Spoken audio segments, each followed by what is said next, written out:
Dear students, आप सबका एक बार फिर से स्वागत है। आज की इस वीडियो में मैं आपको क्लास 10th के ही एक्सरसाइज 3.5 के तीसरा प्रश्न जो कि हमारा है, जैसा कि आप स्क्रीन पर देख रहे होंगे, ये हमारा प्रश्न है कि निम्नलिखित समीकरण के युग्म को प्रतिस्थापन एवं वज्र गुणन विधियों से हल करें।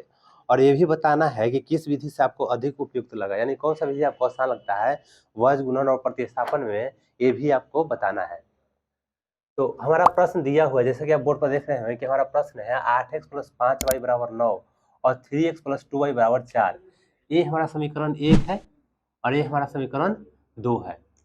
तो सबसे पहले हम प्रतिस्थापन विधि से इसे हल करते हैं। तो प्रतिस्थापन विधि से हल करने के लिए करते क्या है कि समीकरण 1 से चलते हैं, लिखेंगे कि समीकरण 1 से हम समीकरण प्रतिस्थापन विधि से हल करने के लिए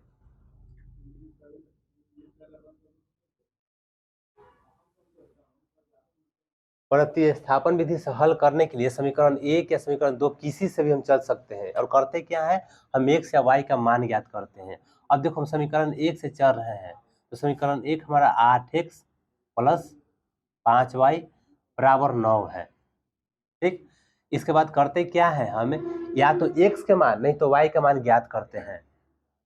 तो 8x = 9 - 5y, उसके बाद x बराबर क्या लिख सकते हैं हम, 9 - 5y / 8।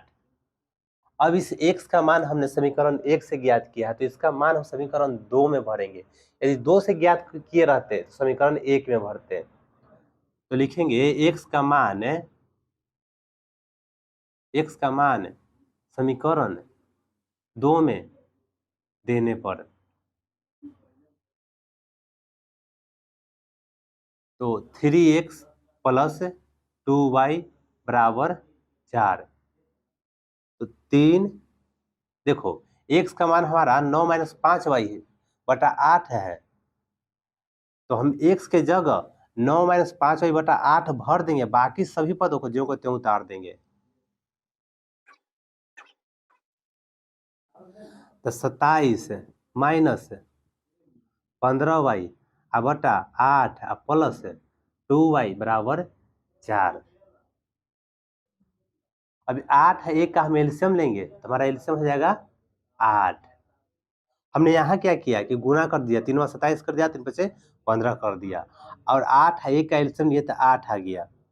हम 27 लिखेंगे -15y करेंगे, ठीक, यानी कि 8 को कितना बार पढ़ेंगे कि 8 आएगा, तो एक बार तो ऊपर वाला पद में हम 1 से गुना करके ज्यों का त्यों लिख दिए हैं।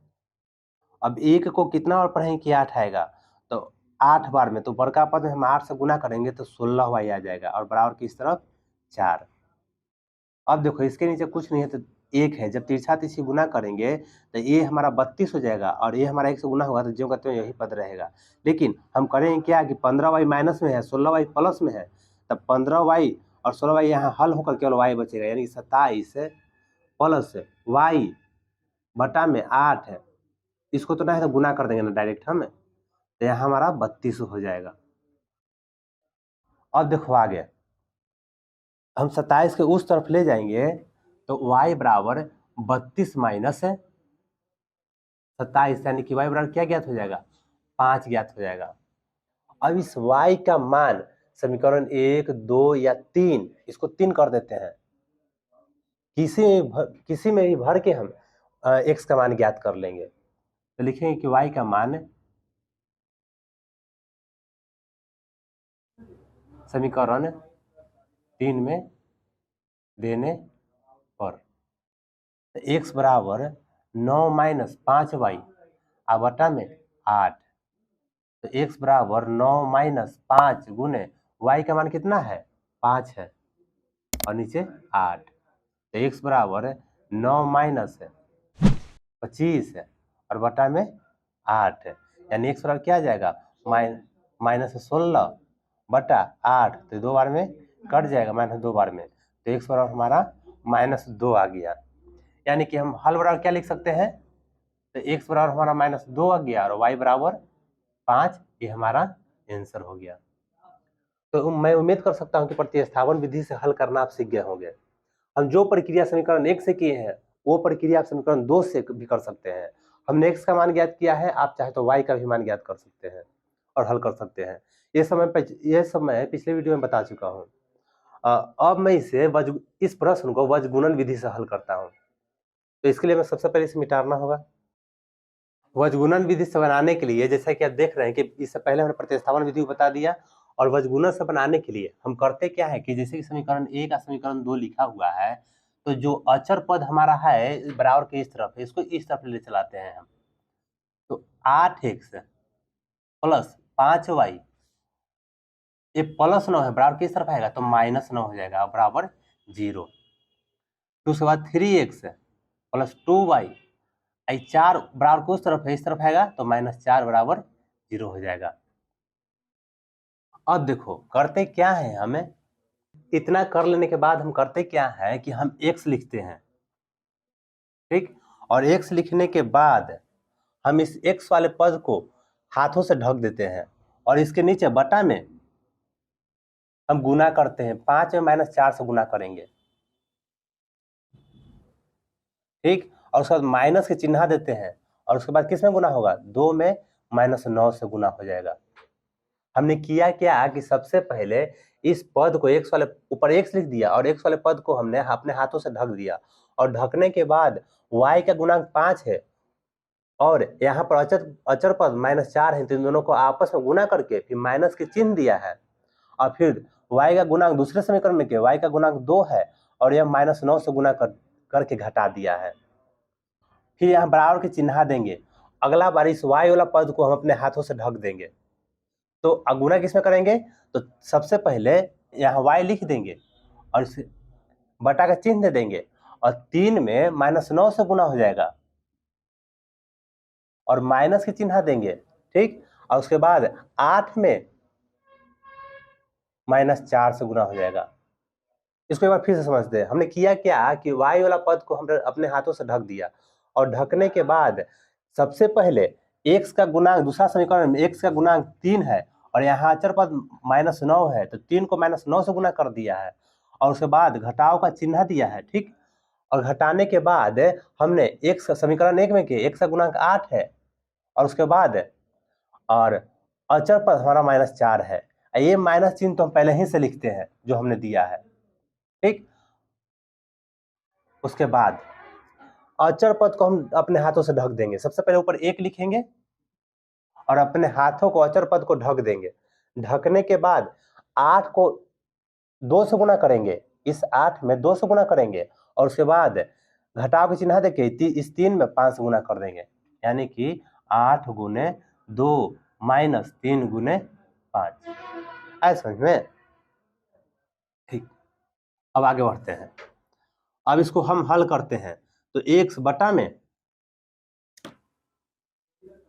-20 माइनस प्लस 18, y बटा में -27 माइनस प्लस 32, और 1 बटा में 16 -15। ठीक है, इतना तो समझ में आपको आ जाना चाहिए। मेन समझना, इस लाइन को समझना सबसे ज्यादा महत्वपूर्ण है। यदि इस लाइन को आप समझ जाते तो आगे हल करना आपके लिए कठिन नहीं है। तो इसको हल करेंगे तो x बटा में कितना आ जाएगा, -2 आ जाएगा, और बराबर y बटा में नीचे +5 आ जाएगा, और इधर 1/1 आ जाएगा। ठीक है, अब हम करेंगे क्या कि x बटा -2 बराबर इस 1 को कर देंगे 1/1 को, और फिर अगला बार भी y बटा 5 बराबर 1/1 कर देंगे हम। और तिरछा तिरछी गुना करेंगे तो x बराबर -2 ज्ञात हो गया, और y बराबर 5 ज्ञात हो गया। हम हल बराबर लिख सकते हैं कि x बराबर -2 है और y बराबर 5 है, जो कि पहले आंसर आया था। प्रतिस्थापन विधि से बनाए थे तो यही आंसर आया था। हम कोई भी विधि से बनाए आंसर नहीं बदलेगा। तो जरूरी क्या रहा, इस प्रश्न में जरूरी रहा इस वाले लाइन को समझना। एक बार मैं इसे फिर समझा देता हूं। सबसे पहले किया क्या है कि x लिखा, और x लिखने के बाद x पद को हमने ढक दिया है, और 5 को -4 से गुना किया है, और उसके बाद 2 को -9 से गुना कर दिया है, बीच में घटाव के चिन्ह दिया हूं। फिर उसके बाद y वाला पद को y लिख कर बटा के चिन्ह दिया और y वाला पद को ढक दिया।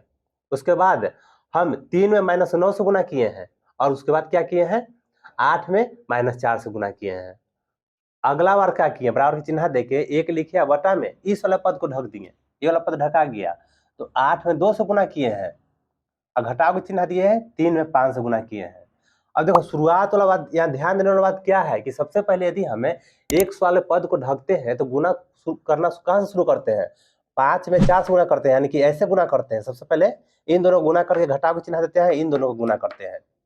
जब y वाला पद को ढकते हैं तो इन दोनों गुना नहीं करते हैं, इन दोनों को सबसे पहले गुना करते हैं और घटाव के चिन्ह देते हैं, फिर उसके बाद इन दोनों गुना कर देते हैं। जब अचर पद को ढकते हैं तो सबसे पहले इन दोनों गुना करते हैं और घटाव चिन्ह देके इन दोनों गुना कर देते हैं। ये टर्म हमको यानी कि आपको याद रखना होगा, तभी जाकर ये लाइन सही से लिखाएगा, अन्यथा गलत हो जाएगा। तो दोस्तों मैं उम्मीद करता हूं कि आपको वीडियो में अच्छी तरह समझा चुका हूँ। मैंने प्रश्न वज्रगुणन और प्रतिस्थापन दोनों विधियों को आसानी से समझाया हूँ। यही देखा जाए तो कोई जरूरी नहीं रहता है कि प्रतिस्थापन विधि ही आसान लगे। किसी प्रश्न को हल करने में प्रतिस्थापन विधि या वज्रगुणन विधि, कोई में वज्रगुणन आसान लगेगा तो कोई प्रश्न को हल करते हुए प्रतिस्थापन अच्छा लगता है। तो आपको जो सी विधि उपयुक्त लगे आप उस विधि से इस प्रश्न को या मतलब कि समीकरण को उस विधि का प्रयोग करके हल कर सकते हैं। Thanks for watching.